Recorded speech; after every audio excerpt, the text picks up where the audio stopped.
बौद्ध धर्म एक ऐसा दर्शन जो पैदा तो प्राचीन भारत में हुआ, लेकिन आज पूरी दुनिया के लिए एक रोशनी की तरह है।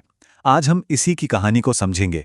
अगर आपने अभी तक हमारे चैनल को सब्सक्राइब नहीं किया है तो इसे ज़रूर सब्सक्राइब कर लीजिए, क्योंकि इस चैनल पर हम लाते हैं ऐसे ही जानकारी पूर्ण वीडियो जो आपको ज्ञान के साथ साथ हर तरह की परीक्षा में भी मदद करते हैं। बौद्ध धर्म की शुरुआत आखिर हुई कैसे?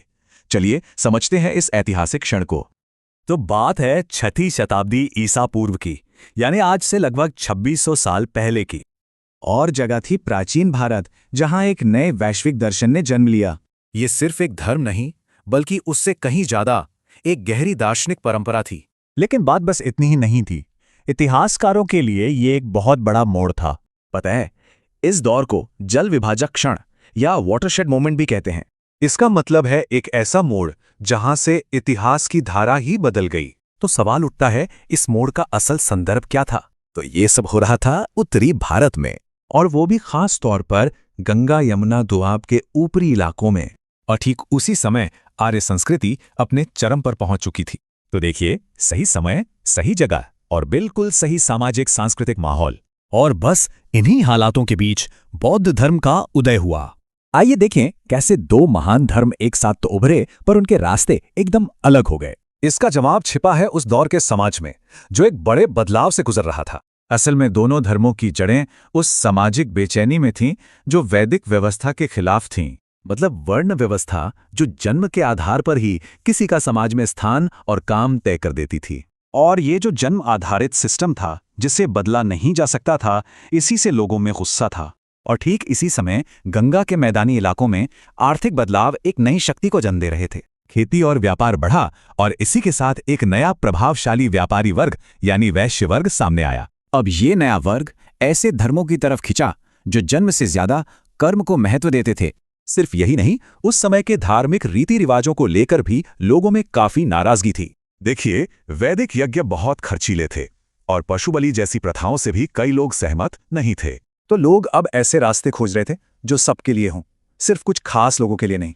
तो बौद्ध और जैन धर्मों ने इसका जवाब तो दिया, पर उनके तरीके उन्हें अलग अलग मंजिल तक ले गए। बौद्ध धर्म ने मध्यम मार्ग दिखाया। ये रास्ता ज्यादातर लोगों के लिए अपनाना काफी आसान था। दूसरी तरफ जैन धर्म के कठोर नियम, जैसे कि अहिंसा, किसानों जैसे आम लोगों के लिए मुश्किल थे। और सबसे बड़ी बात, सम्राट अशोक जैसे राजाओं का साथ मिलने से बौद्ध धर्म दुनिया भर में फैल गया।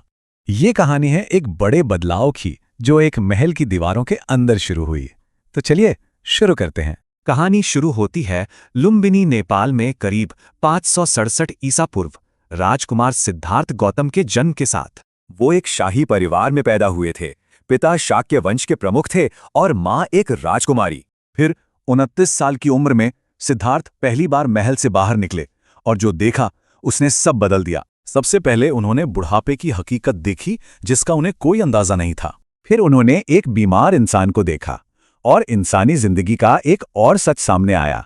इसके बाद उनका सामना हुआ मौत की सच्चाई से, जब उन्होंने एक शव यात्रा देखी। और आखिर में उन्होंने एक शांत तपस्वी को देखा जो जवाब की तलाश में दुनिया छोड़ चुका था। इन 4 दृश्यों ने एक सवाल खड़ा कर दिया, क्या दुख को हमेशा के लिए खत्म किया जा सकता है? जो कुछ देखा उससे हिलकर सिद्धार्थ ने एक बहुत बड़ा फैसला लिया, जिसे कहते हैं महाभिनिष्क्रमण। यानी उन्होंने सच की खोज में अपना महल, परिवार, सब कुछ पीछे छोड़ दिया।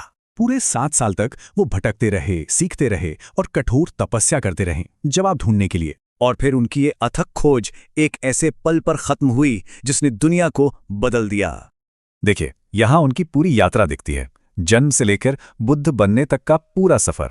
आखिरकार बोध गया में एक पेड़ के नीचे उन्हें ज्ञान मिला, दुख का कारण और उसे खत्म करने का रास्ता।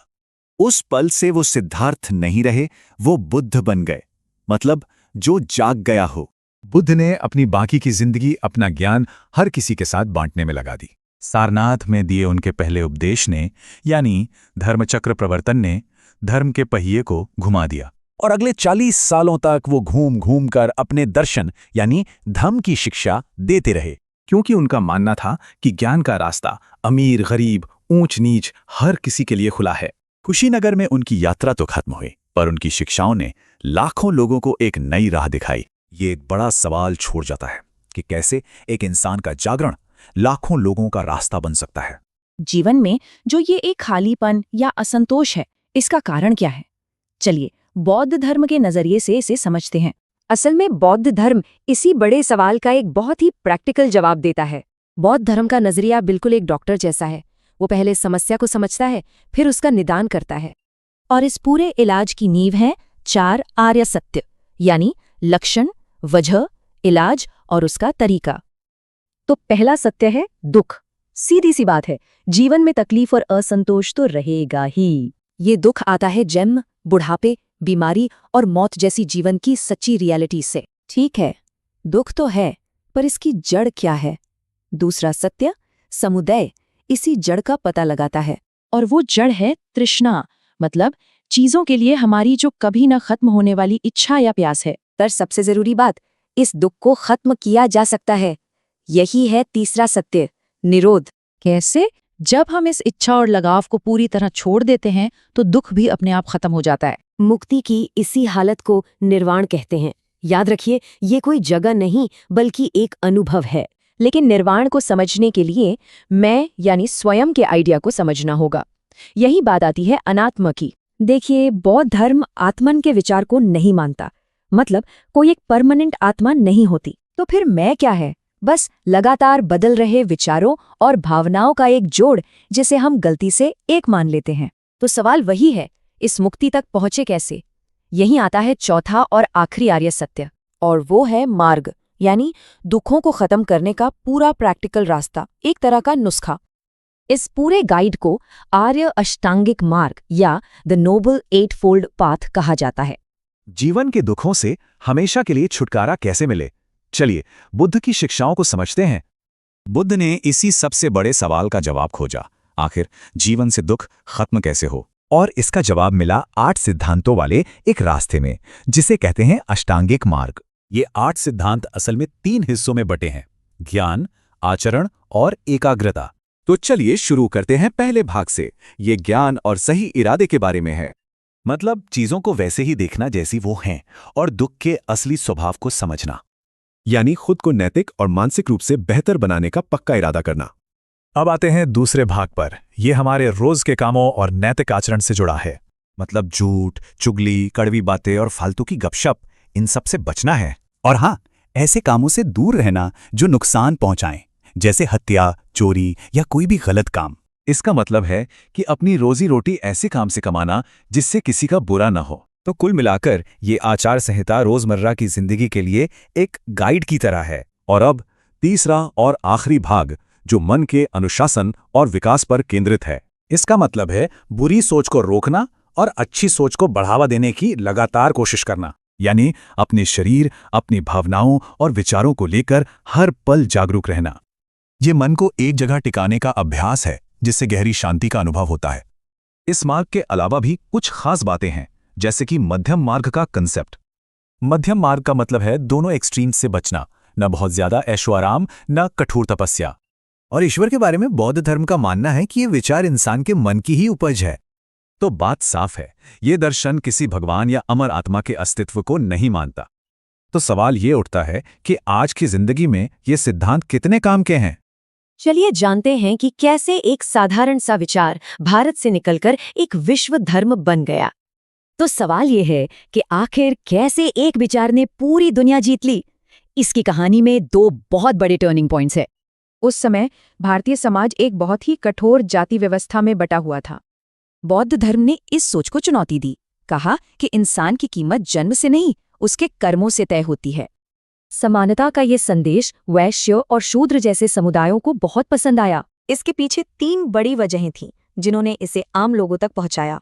बुद्ध ने संघ की स्थापना की, एक ऐसा समुदाय जहां सबके लिए दरवाजे खुले थे। खास बात ये थी कि यहाँ महिलाओं को भी बराबर का दर्जा मिला। उनके लिए भिक्षुनी संघ भी बना। बुद्ध धम्म और संघ, इन 3 स्तंभों ने ही बौद्ध धर्म की मजबूत नींव रखी। लेकिन इस कहानी का सबसे बड़ा मोड़ बुद्ध के लगभग 200 साल बाद आया, जब सम्राट अशोक ने बौद्ध धर्म अपनाया। ये एक ऐतिहासिक टर्निंग पॉइंट था। अशोक ने युद्ध की नीति, भेरी घोष को छोड़कर आदर्शों की जीत, धम्म घोष का रास्ता चुना। अशोक का धम्म असल में एक नैतिक कोड था, जो सभी के लिए सहिष्णुता और अहिंसा सिखाता था। इसी लक्ष्य के साथ 247 ईसा पूर्व में पाटलिपुत्र में तीसरी बौद्ध संगीति हुई। इसका मकसद था संघ को एकजुट करना और बौद्ध धर्म की शिक्षाओं को अंतिम रूप देना। अब जब शिक्षाएं साफ थीं, अशोक ने बौद्ध धर्म को दुनिया भर में फैलाने का काम शुरू किया।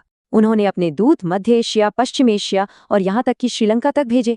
तो इस धर्म की सफलता का राज था आम लोगों का साथ और शाही ताकत का हाथ। ये कहानी है एक सामाजिक क्रांति की, जिसे एक सम्राट के ताकत ने पूरी दुनिया में फैला दिया। चलिए उन बौद्ध परिषदों के बारे में जानते हैं जिन्होंने बौद्ध धर्म को एक नया रूप दिया। तो इसका जवाब मिलता है बौद्ध परिषदों में, जो उस दौर की सबसे जरूरी बैठकें थीं। लगभग 500 सालों में 4 बड़ी परिषदें हुईं और हर एक के सामने एक नई चुनौती थी। तो पहली परिषद इसलिए हुई ताकि बुद्ध की मूल शिक्षाओं को बचाया जा सके। ये सभा बुद्ध के निधन के फौरन बाद हुई और ये इस धर्म के लिए बहुत अहम साबित हुई। इसका एक ही मकसद था, बुद्ध की शिक्षाओं यानी सुत्त और भिक्षुओं के नियमों यानी विनय को सहेजना। अब जैसे जैसे बौद्ध धर्म फैला, उसकी शिक्षाओं को लेकर नए विवाद भी खड़े होने लगे। इन्हीं मतभेदों को सुलझाने के लिए दूसरी और तीसरी परिषदों को बुलाना पड़ा। सम्राट अशोक के समय में धर्म में सुधार लाने की एक बड़ी कोशिश की गई। इसी परिषद में त्रिपिटक को एक किताब की शक्ल दी गई, जो आज भी बौद्ध धर्म का आधार है। लेकिन चौथी परिषद एक ऐसा मोड़ थी जिसने बौद्ध धर्म की दिशा ही बदल दी। कश्मीर में हुई इस बैठक के नतीजे सबसे चौंकाने वाले और विभाजनकारी थे। यहाँ सिद्धांतों पर मतभेद इतने बढ़े कि बौद्ध धर्म हमेशा के लिए बंट गया। इसके बाद बौद्ध धर्म 2 बड़ी शाखाओं में बंट गया, महायान और हीनयान। इन प्राचीन सभाओं का असर आज भी पूरी दुनिया के बौद्ध धर्म पर दिखाई देता है। इन्हीं परिषदों ने मौखिक परंपरा को एक संगठित धर्म बनाया, जो दुनिया भर में फैला। सोचने वाली बात है कि जिस धर्म को एक करने की कोशिश हुई, वही 2 हिस्सों में बंट गया। देखिए, बौद्ध धर्म कोई एक रास्ता नहीं, बल्कि इसमें कई यान यानी रास्ते हैं। हर रास्ता ज्ञान तक ले जाता है। तो सबसे पहले बात करते हैं हीनयान की। इसे छोटा वाहन भी कहते हैं, जो व्यक्तिगत यात्रा पर जोर देता है। हीनयान बुद्ध की मूल शिक्षाओं पर चलता है। इसमें आत्म अनुशासन और ध्यान से अपनी मुक्ति पर जोर है। इसका आखिरी लक्ष्य है अरहत बनना, मतलब सिर्फ अपनी मुक्ति या निर्वाण हासिल करना। इसका असर आज भी दक्षिण पूर्व एशिया में दिखता है, खासतौर पर श्रीलंका, थाईलैंड जैसे देशों में। अब आता है एक दूसरा रास्ता जो सबके लिए था। ये है महायान। इसका नाम ही है बड़ा वाहन, जो इसके बड़े और समावेशी लक्ष्य को दिखाता है। ये हीनयान से बिल्कुल अलग है। महायान का मकसद है सभी प्राणियों की मुक्ति, एक बड़ा बदलाव। इसका मूल आदर्श है बोधिसत्व, मतलब वो जो दूसरों की मदद के लिए खुद निर्वाण टाल दे। तो एक तरफ अरहत यानी व्यक्तिगत मुक्ति और दूसरी तरफ बोधिसत्व यानी सबकी मुक्ति। यही है मूल अंतर। महायान का प्रभाव दूर दूर तक फैला, मध्य और पूर्वी एशिया जैसे चीन, जापान और कोरिया तक। फिर आया तीसरा रास्ता, वज्रयान। ये भारत में काफी बाद में विकसित हुआ। इसे तांत्रिक बौद्ध धर्म भी कहते हैं। इसकी विधियां तेज और शक्तिशाली हैं, इसीलिए इसे वज्रवाहन भी कहा गया है। ये करीब 10वीं सदी में भारत में उभरा। ये अपने पहले के रूपों से काफी अलग था। तो चलिए अब इन तीनों रास्तों को एक साथ रखकर देखते हैं। इन तीनों शाखाओं के आदर्श, पूजा के तरीके और भौगोलिक विस्तार सब एक दूसरे से बिल्कुल अलग हैं। ये रास्ते दिखाते हैं कि बुद्ध की शिक्षाओं को कितने अलग अलग तरीकों से समझा गया है। सवाल ये है, क्या मंजिल तक पहुंचने के लिए रास्ता मायने रखता है? चलिए आज बात करते हैं बौद्ध धर्म के पतन की, और वो भी उसी धरती पर जहां से इसकी शुरुआत हुई थी। तो आखिर ऐसा हुआ कैसे? इस बड़ी पहेली को सुलझाने के लिए हमारे पास 3 सुराग हैं। पतन का पहला कारण कहीं बाहर नहीं, बल्कि खुद बौद्ध धर्म के अंदर ही था। शाही अनुदान की वजह से नालंदा जैसे मठ अमीर हो गए और यहीं से विलासिता और भ्रष्टाचार ने जन्म लिया। एक और दिलचस्प बात हुई, भिक्षुओं ने आम लोगों की भाषा पाली छोड़कर संस्कृत अपना ली। भाषा और रहन सहन के इसी फासले ने आम जनता से बौद्ध धर्म का जुड़ाव कमजोर कर दिया। दूसरा बड़ा कारण था एक मजबूत प्रतिद्वंदी यानी ब्राह्मणवाद, जो आगे चलकर हिंदू धर्म बना। ब्राह्मणवाद ने मुकाबला करने के लिए अपनी रणनीति बदली। आइए देखें कि ये 3 कदम क्या थे। हिंदू धर्म ने अहिंसा जैसे बौद्ध विचारों को खुद में शामिल कर लिया, जिससे बौद्ध धर्म का आकर्षण कम हो गया। और फिर गुप्त साम्राज्य के बाद राजाओं ने भी समर्थन देना बंद कर दिया, जिससे मठ आर्थिक रूप से टूट गए। तीसरा और सबसे घातक कारण थे बाहरी हमले, जो लगातार होते रहे। उत्पीड़न का ये सिलसिला सदियों तक चला, जिसमें ब्राह्मण शासक और हूण आक्रमणकारी भी शामिल थे। लेकिन आखिरी और सबसे बड़ा झटका था तुर्की आक्रमणकारियों द्वारा नालंदा का विनाश। इस हमले ने बौद्ध धर्म के सबसे बड़े ज्ञान केंद्र को खत्म कर दिया, जो एक तरह से उसकी रीढ़ की हड्डी थी। तो कुल मिलाकर ये 3 वजहें सामने आती हैं: अंदरूनी फूट, धार्मिक मुकाबला और बाहरी आक्रमण। तो अंत में सवाल यही है, क्या कोई विचार सच में मर सकता है या वो बस किसी नए रूप में जिंदा रहता है? तो चलिए देखते हैं बौद्ध धर्म ने भारतीय संस्कृति पर अपनी छाप कैसे छोड़ी। सोचिए, एक धर्म जो भारत में जन्मा वो यहीं से लगभग गायब हो गया। बड़ी दिलचस्प बात है। तो सबसे पहले यह समझना जरूरी है कि इसने समाज को फंडामेंटली कैसे बदला। इसने एक ओपन सिस्टम बनाया जिसने महिलाओं और शूद्रों को सामाजिक बंधनों से आजादी दी। इसका सबसे बड़ा योगदान था अहिंसा का सिद्धांत, यानी किसी भी जीव को चोट न पहुंचाना। और यह सिद्धांत जानवरों तक भी पहुंचा। खासकर खेती के लिए मवेशियों की रक्षा पर जोर दिया गया। अहिंसा का ये विचार भारतीय मूल्यों का एक कोर हिस्सा बन गया, जिससे गांधी जी भी प्रभावित हुए। अब बात करते हैं ज्ञान और तर्क की। इसमें भी बौद्ध धर्म का बड़ा हाथ था। इसने लोगों को अंधविश्वास छोड़कर तर्क और मेरिट के आधार पर सोचने के लिए बढ़ावा दिया। बौद्ध मठ सिर्फ पूजा की जगह नहीं, बल्कि सीखने के बड़े सेंटर्स मतलब यूनिवर्सिटी बन गए। नालंदा के बारे में तो यह भी कहा जाता है कि वो दुनिया की पहली रेजिडेंशियल यूनिवर्सिटी थी। सिर्फ ज्ञान ही नहीं, बौद्ध धर्म का असर आर्ट और आर्किटेक्चर पर भी बहुत गहरा पड़ा। भारत में शायद पहली बार बुद्ध की मूर्तियों के रूप में इंसान की पूजा शुरू हुई। यहीं से एक नया आर्ट फॉर्म भी निकला, गंधार आर्ट, जो ग्रीक और इंडियन स्टाइल का मेल था। और देखिए, आर्किटेक्चर में भी इसने स्तूप, चैत्य और विहार जैसे नए फॉर्म्स दिए। लेकिन इतना कुछ होने के बाद भी बौद्ध धर्म भारत से लगभग खत्म सा हो गया। तो क्या इसका मतलब है कि इसकी टीचिंग्स भी खत्म हो गई? नहीं, ऐसा नहीं है। इसकी सीख आज भी चीन, श्रीलंका, थाईलैंड जैसे कई देशों में जिंदा है। तो विरासत खोई नहीं, बल्कि दुनिया भर में फैल गई और भारत के वैल्यूज में आज भी जिंदा है। आज 2500 साल बाद इस भाग दौड़ भरी, तनाव से भरी दुनिया में क्या इस प्राचीन ज्ञान से हम कुछ सीख सकते हैं? क्या मन की शांति और करुणा का ये रास्ता आज भी प्रासंगिक है? ये एक ऐसा सवाल है जिसका जवाब शायद हम सबको अपने अंदर ही ढूंढना होगा। ऐसे ही और जानकारीपूर्ण वीडियो के लिए क्रैकिंग क्विज को सब्सक्राइब करें।